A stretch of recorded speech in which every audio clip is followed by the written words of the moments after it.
Estamos de volta com o Gazeta Entrevista. Daqui a pouco vai estar conosco o senador Sérgio Petecão, do PSD. O senador que vem aqui bater um papo com a gente, fazer uma avaliação do panorama político. Eu ainda não ouvi a opinião do senador sobre a pesquisa que a TV Gazeta divulgou na semana passada. O senador agora foi escolhido vice-presidente da CPI do BNDES. Essa CPI vai dar o que falar, vai ser outra Lava Jato, praticamente. A gente vai falar disso e falar também das articulações do senador aí para as eleições do ano que vem. Antes de chamá-lo, deixa eu falar aqui da Copserge, abraçar aqui os parceiros, amigos da Copserge, uma cooperativa de serviços do Acre que é reconhecida por seu trabalho em defesa do cooperativismo. A Copserge é um grande exemplo de organização dos trabalhadores com geração e distribuição de renda para todos os cooperados. São lindas histórias feitas por pessoas para pessoas que mudaram vidas. Nesses 17 anos, tivemos momentos de vitórias e de tribulações. Mas com união, força e trabalho, superamos cada um dos obstáculos. Assim é a Cooperserge, uma parceria que vem dando oportunidades a você que sonha em ter uma vida melhor. Resgatando valores familiares e a dignidade, cooperando e proporcionando oportunidades para o seu crescimento intelectual e social. Cooperserge, uma cooperativa genuinamente acreana, de valores étnicos, cultural e social. Juntos, seremos mais fortes sempre. Seja você também um cooperado Cooperserge. Cooperserge, feita por pessoas para pessoas.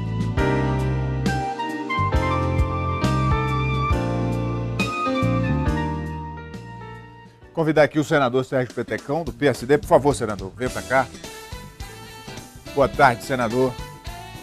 Rogério Venceslau Senador, Rogério Venceslau. o senhor vai ser ouvido por uma audiência muito maior, porque agora o programa é à tarde. Pois é, estou estreando hoje. Depois do Gazeta Alerta, vem o Gazeta Entrevista. E eu já quero perguntar para o senhor sobre a pesquisa que a TV Gazeta divulgou na semana passada. O senhor não teve a oportunidade de vir aqui antes. E o senhor aparece aí entre terceiro e quarto colocado para senador, na disputa para senador. Como é que o senhor viu esse resultado? Na verdade, essa é mais uma pesquisa, né? Já apareci em primeiro, já apareci em segundo. No primeiro momento, as pessoas diziam que o Petecão estava morto. Aí o Petecão ressuscitou, aí deu uma caída e assim vai, né? Porque, na verdade, eu respeito os números, eu não brinco com os números. Eu acho que nós temos que respeitar. Mas essa pesquisa estava meio mal assombrada. Eu procurei ver a rejeição dos candidatos. Ninguém consegue ver. Porque às vezes tem um candidato que tem ali 2, 3 pontos mais do que você, mas em compensação a rejeição dele é muito maior do que a sua. Então é preciso ter muito... Nós não podemos brincar com pesquisa. Eu lembro, nós temos vários exemplos aqui de pessoas... Eu lembro que quando eu fui candidato a primeira vez, quando saiu a primeira pesquisa, eu tinha 2, 3%. Né? O meu adversário, o Edivaldo, na época tinha 70%, sei lá, 60%, o Jorge tinha 80%, quase fechando a pesquisa. Eu tenho dito o seguinte, alguns jornalistas me perguntaram o que é que eu achava da pesquisa. Eu acho que ninguém pode, a gente tem que respeitar os números, mas falta um ano e pouquinho para a eleição. Em um ano, rapaz, acontece muita coisa em política. Em um mês eu já vi acontecer muita coisa, imagine um ano. Mas é importante, senador, que tenhamos pesquisa. O senhor foi escolhido vice-presidente da CPI do BNDES. Fala-se muito que quando abrir a caixa preta do BNDES vai ser pior do que a Operação Lava Jato. O senhor tem noção do tamanho do problema? Rogério, na verdade, essa expectativa que você tem é a expectativa que todo o povo brasileiro tem. Você vê que os grandes, pelo menos é o que dizem, né, que os grandes esquemas foram montados ali dentro do BNDES. Esse tal de Joesley aí, que gravou o presidente Michel Temer, esse da Friboi, foi uma pessoa que usou e abusou do BNDES. Por exemplo, o senhor convocaria esse Joesley porque ele tem uma espécie de imunidade que... Blindagem, né? Uma blindagem que ninguém consegue ultrapassar. Né? Olha, eu estaria aqui no teu programa, eu acho que esse não é o papel de nenhum parlamentar, tá premeditando e ameaçando, esse não é o nosso papel. Mas esse cara não tem como não ser convocado, né? Até porque ele está no centro do furacão. Ele foi o homem que gravou o presidente da República, né? Então eu acho que esse empresário que teve todas as benéficas do Ministério Público, eu nunca vi... Olha, ninguém tem coragem de peitar ele. Será que o Senado... Peitar não, mas convocar... Será que o Senado teria coragem de dar voz de prisão para ele? Porque poder para isso tem, numa CPI. Não, porque, na verdade, eu penso o seguinte, esse cidadão, eu conheço muitos empresários que tentaram acessar crédito no BNDES a vida toda e nunca tiveram as benéficas que esse cidadão teve. Né? Eu penso que ele está a serviço de algum grupo, para que a pessoa se prestar e numa conversa com o presidente, uma conversa particular, e gravar o presidente da República, tem alguns interesses aí por trás disso. Então, eu acho que essa CPI, ontem eu falava com o presidente, é o Davi Alcolumbre, lá do Amapá. Não sei se você conhece. E o relator é o Roberto. E nós falávamos exatamente isso. Olha, gente, nós temos que saber o tamanho da nossa responsabilidade. Essa CPI ela tem que ter começo, meio e fim. Não ficar com outras CPIs já foram desvirtuadas, abafadas. Exatamente. Então eu acho que essa... E não vamos ter uma cobrança muito grande por conta da mídia, não tenha dúvida disso, porque as informações que nós temos que essas grandes empresas, essas grandes televisões Rede também... Globo, né? Essas grandes televisões foram muito beneficiadas pelo BNDES. E esse dinheiro é dinheiro do povo brasileiro, isso é dinheiro nosso, é dinheiro de quem paga imposto. Então é preciso ser esclarecido. Nós devemos... O parlamento deve explicações ao povo brasileiro. Já tem data para começar? Já tem já gente começou. escalada? Como é que está? Foi instalada ontem, né? Eu fui eleito vice-presidente, como te falei, o Davi Alcolumbre, lá do Amapá é o presidente, e o senador Roberto é o relator. Nós marcamos na próxima terça-feira uma reunião para que nós possamos já definir uma planilha de trabalho, ver quem iremos convocar, quem não iremos. Eu estou assim muito confiante Senador, mesmo. Sobre a votação na Câmara Federal do pedido de investigação do Ministério Público, o presidente Michel Temer deu prova de que tem maioria no Congresso, tem força parlamentar e uma coisa que pode ser imoral não necessariamente é ilegal. Então, foi um rito constitucional e respeitou-se acima de tudo a Constituição. Pois bem, o presidente Michel Temer segue sem ser investigado. O que acontece? Alguns parlamentares, por convicção, votaram contra, outros a favor, mas teve alguns aqui do Acre que titubearam, quer dizer, mudaram de opinião. Como é que o senhor vê essa questão, essa polêmica que se instalou a partir do voto de cada um deles? Rogério, o que nós vimos ontem naquela votação, eu sinceramente conversei com alguns deputados federais, não só aqui do Acre, mas de outros estados, e pessoas que não têm nada a ver com o Michel Temer. Tem nada a ver. Eu, por exemplo, não votei no Michel Temer. Eu não votei no Michel Temer. Mas eu penso que agora alguns parlamentares interpretaram da seguinte forma. Eu vejo a mídia, né, a Globo tem batido muito nisso, que o deputado federal tem recebido dinheiro. Não é verdade. O deputado federal ele tem direito às suas emendas parlamentares e elas são impositivas. O governo é obrigado a liberar. Entendeu? Então, o que acontece ali, que tem muitos parlamentares que não votaram pelo afastamento do Temer, não por conta do Temer, é pelo momento político que nós estamos vivendo. Seriam 4 governos em 4 anos. O Brasil, o povo brasileiro não aguenta. O Michel Temer tem um pouco mais de um ano para terminar seu mandato. Deixa esse homem fazer a transição. Olha, eu não votei no Temer, não votei, ele não é do meu partido, mas... Esse cara, ele tem dado a sua contribuição para o Brasil. Ele podia muito bem estar aí nesse restinho de mandato dele, dizer, olha, não vou fazer nenhuma reforma, deixa esse negócio ir de águas abaixo e pronto. Mas não, eu já conversei várias vezes com ele, a gente vê que ele tem boas propostas. Agora, o país passa por uma crise muito grande. Foi o Temer que quebrou o Brasil? Foi não. Quem quebrou o Brasil foi o PT. Foi o governo do PT, foi o governo do Lula, foi o governo da Dilma que acabou com esse país. Agora, eu vi, não sei se eu acompanhei pela imprensa o secretário de Segurança do nosso estado dizendo que a culpa da violência no estado do Acre é culpa do presidente Michel Temer. Ou esse secretário é doido ou ele é irresponsável, das duas uma, né? Porque é um absurdo isso.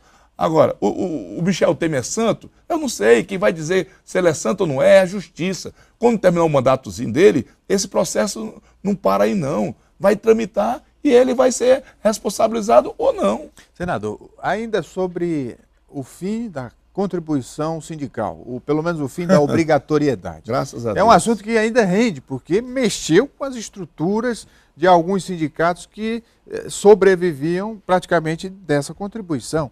O senhor ainda tem sido atacado por conta disso? Olha, Rogério, na política tem algumas coisas que eu lembro que quando começou esse debate aí, os sindicalistas, uma vez me chamaram numa reunião ali no auditório do SESC.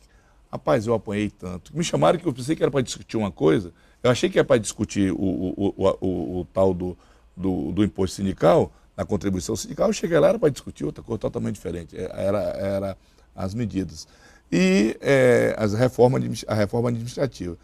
E quando eu apresentei esse projeto lá no Senado, o senador Paulo Paim, que é uma pessoa muito ligada a essas centrais, a esses sindicatos, né, ele fez uma mobilização, teve algumas audiências públicas, que eu confesso que eu chegava a ficar com medo. Mas quando eu ia conversar com o trabalhador, que é que paga, ninguém era a favor dessa contribuição. Eu fiz uma pesquisa no meu site, lá, tipo assim, o projeto era meu, tipo assim, 100 mil era contra e 1.000 era a favor da contribuição. Quem era a favor? Exatamente os sindicalistas, as pessoas que mamam nesse imposto. Não conseguimos avançar porque o esquema é muito pesado.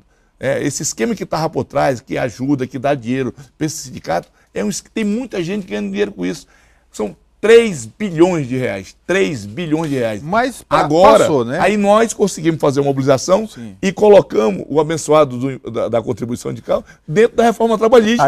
Aí foi e, graças a Deus, votamos. Agora, isso me criou um problema porque esse sindicalista aí quer ver o cão e mas em compensação, a classe empresarial, os trabalhadores estão do seu lado. Não, eu nem faço essa conta, se está do meu lado ou não. Eu estou com minha consciência tranquila que ouvi a maioria da população. As pessoas, eu agora sou relator de um projeto, não sei nem se você sabe, nem conversamos sobre isso, sobre, na verdade, o projeto do senador Wilder, a liberação de armas para propriedades rurais.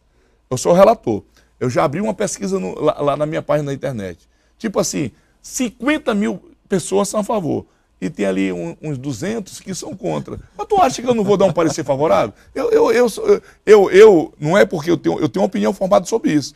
Essa violência é desleal. Mas a essência do papel do parlamentar é essa, representar o povo, a vontade do povo. Exatamente. O imposto sindical era assim.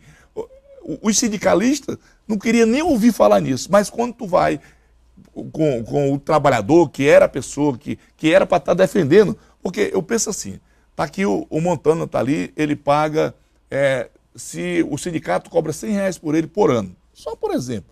Aí ele tem direito a médico, ele tem direito a dentista, ele tem direito a uma área de lazer. Se ele paga R$100 por ano, o sindicato vai lá, luta pelos direitos dele. Se ele paga R$100 por ano, nunca que ele quer sair de um sindicato desse. Ele vai querer continuar pagando. Agora, se ele tem um sindicato, que o sindicato só aparece nas manifestações, aqueles caras em cima do caminhão, vai ali, leva um pedaço de pão com mortandela e nunca presta conta. E não prestava conta com senador, ninguém. Mas o senhor está dando essa moral toda para o Montana, é porque o Jorge Viana quis sequestrar ele, O Jorge Viana devolveu o Montana, não quis nem pagar o resgate. Pode ficar. Ele devolveu de graça.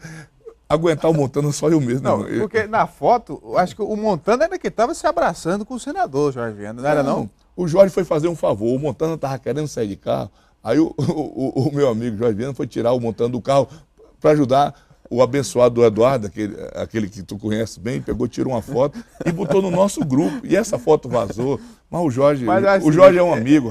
Rendeu tanto isso. E até para descontrair um pouco essa tensão política, né? Quer dizer, um momento cômico da política que prova que todo mundo é ser humano, né? Mas olha, o Acre é pequeno, rapaz. Nós nascemos e criamos aqui. Eu estudava com o Jorge Viana, com o Tião. O Tião é meio brabo, mas o Jorge, a gente teve uma boa relação. Eu acho que as divergências políticas é bom que tenha. É bom que tenha. Isso é legal, faz bem a democracia. Mas vamos deixar para brigar na eleição, né? Hoje, eu sempre tenho dito que a nossa bandeira maior é o Acre. Eu, quando vi essas declarações do secretário de Segurança, eu fiquei morrendo de vergonha, porque o secretário está junto lá comigo, nós estamos tentando liberar 40 milhões para investir na segurança, que está um caos nesse estado, aí nós estamos tentando trazer um recurso do governo federal. Aí o secretário vai dizer que a violência do Acre é culpa do Michel Temer. Aí não dá. Aí Senador, agora vamos falar de eleições. eleições. Estão brincando. Eleições, né? Como é que o senhor está vendo o processo aí? A oposição tem tido muito espaço na mídia em função das conversas, das articulações, das brigas, por que não? Não é? Mas vocês, briga não, tem. Vocês finalmente parece que estão entendendo que o povo quer vocês unidos, né? Olha, eu desde o começo, a minha posição é muito clara. Eu acho que esse momento é o momento do Gladys, né? O senador Gladys, eu penso que o povo acreano está dando assim, uma grande oportunidade para que ele possa ser governador desse estado. Lógico, nós estamos há 1 ano da eleição, tudo pode mudar, mas o Gladys está empolgado, está motivado, eu acho que isso é legal, faz bem para a disputa. Quanto ao Senado, tinha quantos candidatos? Era 7 ou era 8? Né? Nessa faixa, entre 6 e 8. 8 candidatos. Graças a Deus, nós estamos chegando a um amadurecimento político, que se nós lançarmos aí 4, 5, 6 candidatos, lógico que vai favorecer ao PT, né? Ao governo. Eu tenho conversado muito com o Rocha, né? O PMDB o Márcio Bittar largou o PSDB, né? E foi para o PMDB, disse que vai ser o candidato a Senado lá pelo PMDB. Eu sou candidato, sempre disse, sou candidato à eleição. Eu acho que é o mínimo que eu posso, de direito que eu posso ter é disputar a minha reeleição, né? E eu estou trabalhando muito, eu penso que eu estou no meu melhor momento. Eu já tenho quase 30 anos de política aí, né? De vitórias e derrotas, mas já estou com 30 anos aí na estrada. Eu estou no meu melhor momento, né? Graças a Deus, hoje eu tenho um partido que está consolidado no estado todo, nos 22 municípios, elegemos vereadores, então agora vou fazer o que eu sempre fiz, conversar com o povo. O que eu estou fazendo agora, a minha prioridade é aproveitar esse espaço que eu ganhei no governo federal, agora, com essa mudança de governo, e tentar trazer recursos para o município, né? Que esse nosso município está numa situação muito difícil. Eu tenho ajudado muito aqui a Prefeitura de Rio Branco. O prefeito Marcos Alexandre sempre me visita lá em Rio Branco, lá em Brasília. Eu tenho feito questão de ajudar, porque aqui na capital mora 50% da população desse estado. E eu sei da dificuldade que esse povo passa. Então eu sempre tenho dito que a minha divergência política com o prefeito, elas são pequenas, elas são mínimas diante do carinho que eu tenho pela cidade de Rio Branco. Então eu vou ajudar Rio Branco. Tenho ajudado Brasileira lá, que é outra prefeita do PT. Tenho ajudado lá no Jordão, que é um prefeito do PCdoB. Eu ajudo a todos. A briga da eleição, vamos deixar para o ano da eleição. Muito bem. Conversei aqui com o senador Sérgio Petecão, do PSD. Obrigado, senador. Eu te agradeço, Rogério, agradecer a direção aí, meu amigo Marcelo, né? E parabéns, eu acho que foi inteligente essa mudança de horário. A informação que eu tenho, o Eduardo me dizia que dobrou a audiência do programa, isso é muito legal. Muito bem. Jogada inteligente, parabéns. Vamos fazer um intervalo, Gazeta Entrevista volta daqui a pouco. Continue com a gente.